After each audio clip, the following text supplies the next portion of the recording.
Long time no see.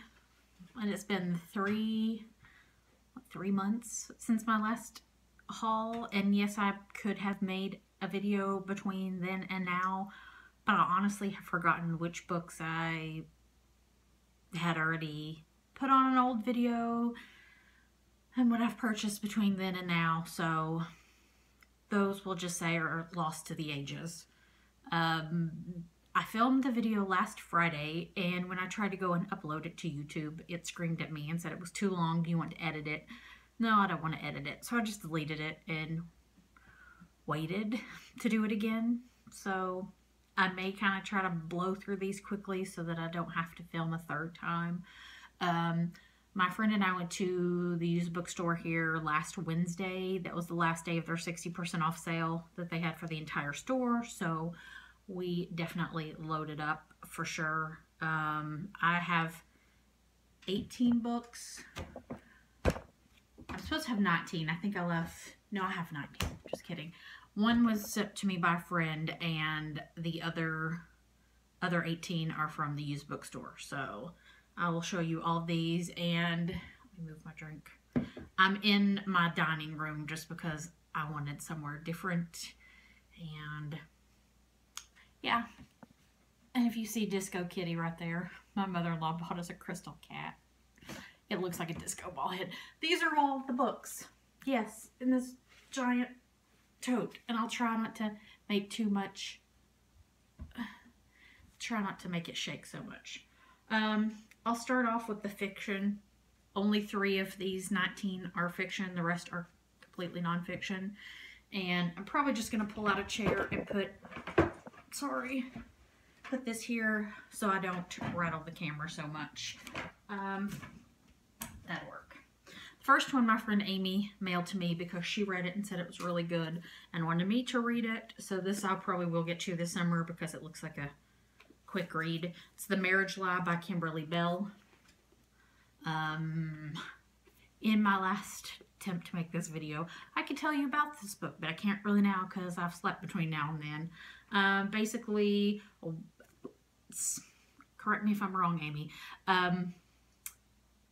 A husband dies in a plane crash. Come to find out he wasn't on board. And the wife is kind of like, why weren't... I mean, not that she's, well, not happy he's alive, I guess, but why weren't you on board and what's going on and where were you? So this one seems to be one of those quick thriller, I assume. And then the next one is These Shallow Graves by Jennifer Donnelly. This one was completely an impulse purchase. Whenever I went to check out, this was up near the register. It ended up being $4.50 maybe because it was 60% off. And I thought, why the heck not? It's like a brand new hardback. Can't say if it's brand new. No, it came out in 2015. But basically, I think it takes place in the early 1900s, if I'm not mistaken. Late 1800s, so 1890. And a girl's father accidentally shoots himself with a revolver while he's cleaning it. But it's suspicious. And honestly, I read the first chapter, not chapter, like the prologue, and to me it seemed like she has something to do with it. I may be completely wrong, but I'm curious. Then I have The Hourglass Factory by Lucy Ribchester, which I was excited for this. I got it for $5.75 maybe. I'm kind of bummed this one has mixed reviews, but it takes place in London in 1912.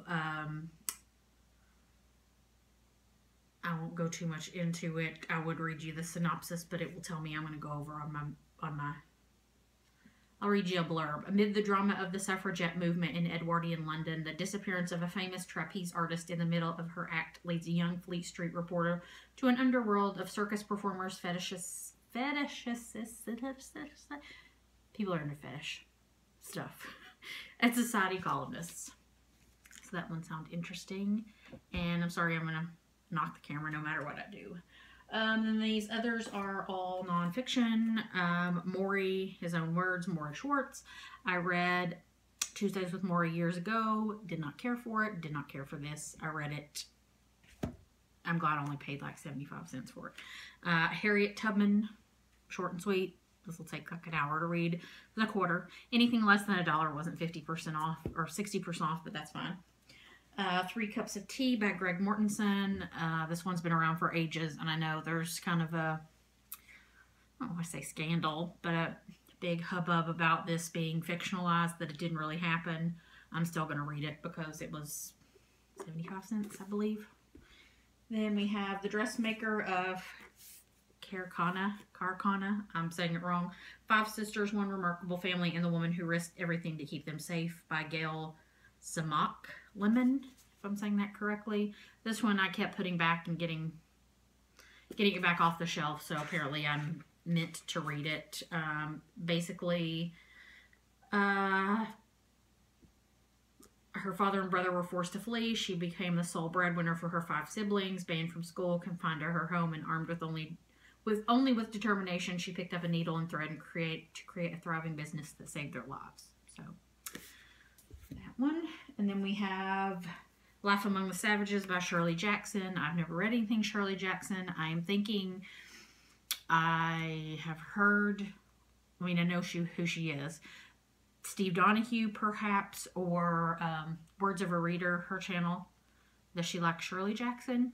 This one is about her family, and I read the first page, and it tickled me, so that one definitely will be soon. The Sky Isn't Visible from Here by Felicia C. Sullivan. This one, her mother is, I believe, a drug addict and an alcoholic, and how she has to pretty much take care of her mother from a very young age and be her keeper, basically. So that's gonna be pretty sad. A Long Way Gone, Memoirs of a Boy Soldier, Ishmael B.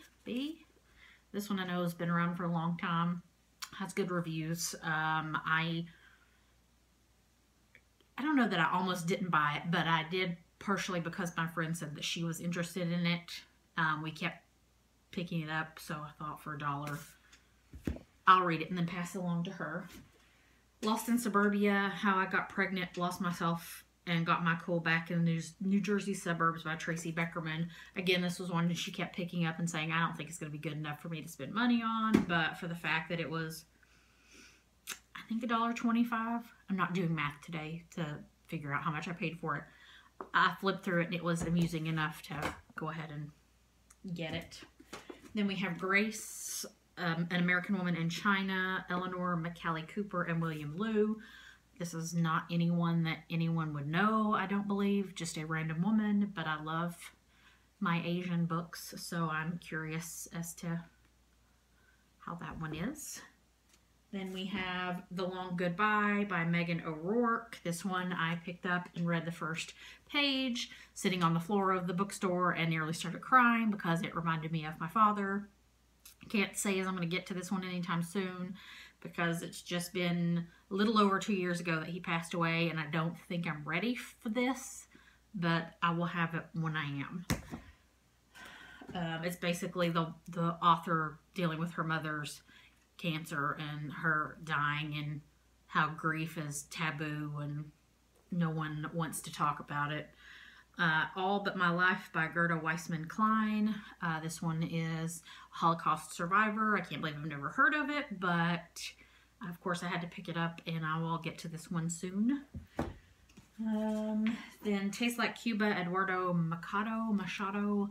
This one is his memories of life in Cuba and different foods that spark his memories and remind him of home, and it has recipes in it, so I'm curious to try those. Then In the Sanctuary of Outcasts by Nell White. This one, this man is put into prison, and the prison used to actually be a leper colony up until the 90s, and I don't rightly remember if it was still a leper colony when it was turned into a prison. If they merged it, that would be really weird, but basically his experience living in a leper colony prison and all of the history behind it, and that was in Louisiana. 2 more. Like I said, I'm trying to keep it short so it doesn't yell at me.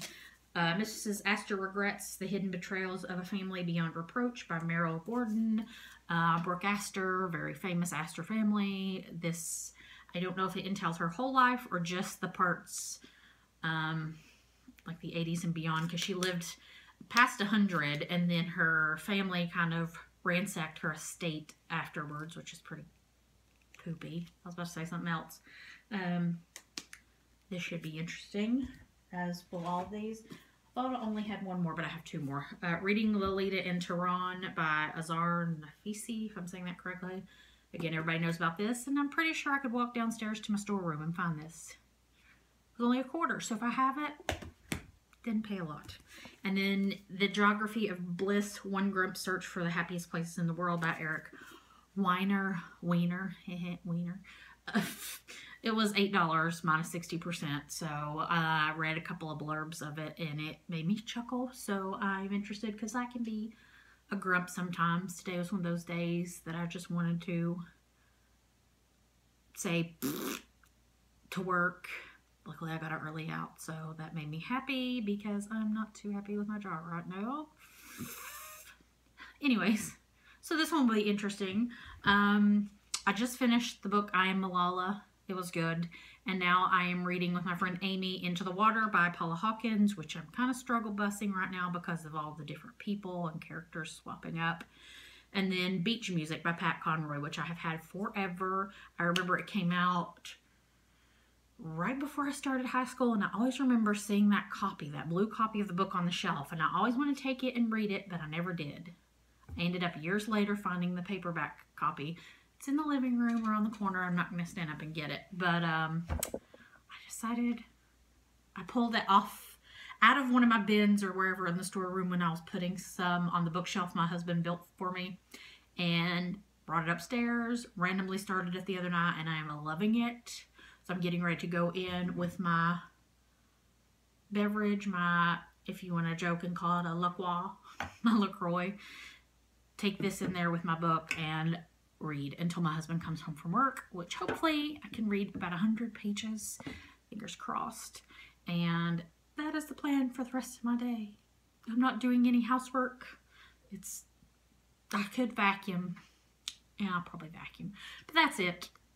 I've rambled on enough, and I fear that I can't upload this because it's past 12 minutes. I'm going to try, and if I have to do it again. If you've read any of these, let me know what you think. Don't know when I'll upload another video. We shall see. But I hope you guys are good, and I'll talk to you later. Bye.